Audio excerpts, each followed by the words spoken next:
restaurants and kept their old masters on the proceeds. Young people were trained to make artificial flowers and straw hats.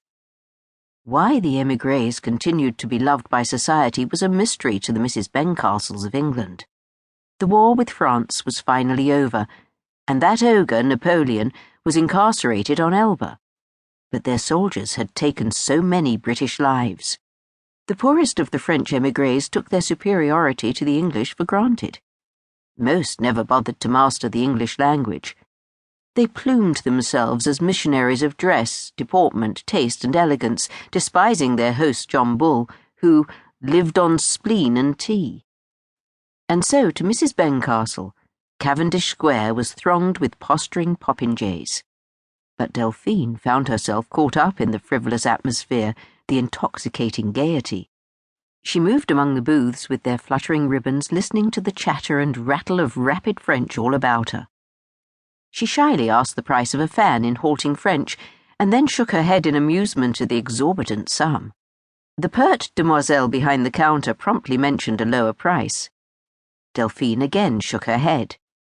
The price went down again, and before she knew it, Delphine found herself haggling away in fluent French, while Mrs. Bencastle stood a little apart, glaring in disdain.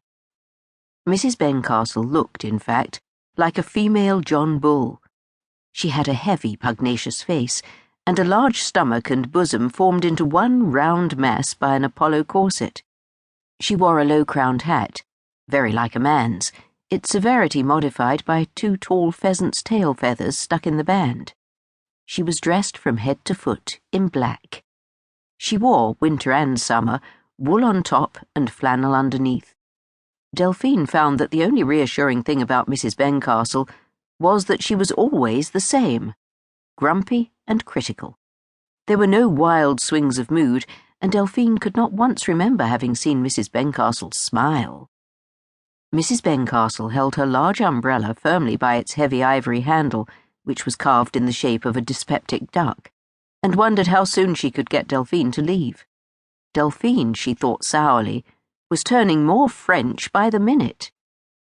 Delphine, despite her English upbringing, was French in appearance and manner. She was small and energetic, with golden skin and masses of dark hair.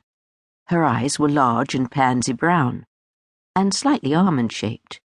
She threw back her head and laughed at something the young salesgirl was saying, and Mrs. Bencastle thought bitterly that even her laughter sounded French. Of course, George must have been in his dotage to marry a penniless foreigner hardly out of the schoolroom. Poor George, thought Mrs. Bencastle, heaving a gusty sigh.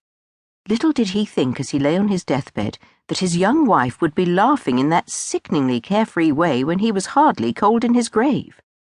The fact that Sir George had died 3 years ago meant little to Mrs. Bencastle, who had gone into mourning for her own husband and had never come out of it, as far as dress was concerned. Sir George had once told Delphine that his sister had always been so, that even as a young girl Maria had perpetually looked as if she were prepared to attend a funeral. At last Delphine purchased the fan and joined Mrs. Bencastle. "Have you seen enough?" asked Mrs. Bencastle crossly. "Oh, no," said Delphine. "I really must buy some more things to help these poor people." "These poor people, as you call them," snorted Maria Bencastle, "would go farther and fare better if they learned the King's English, throwing my brother's good money to a lot of wastrels." Delphine stopped walking. "Enough," she said in a small, cold voice. "It is because I manage the estate so well and study the latest improvements in agriculture that we have no wants. Sir George left us comfortably enough, but I have trebled his money, as even you must admit, Maria. Furthermore, if you are going to persist in being rude and ungracious and in spoiling my day, then we will return to Marsham, and once there, we will discuss your future.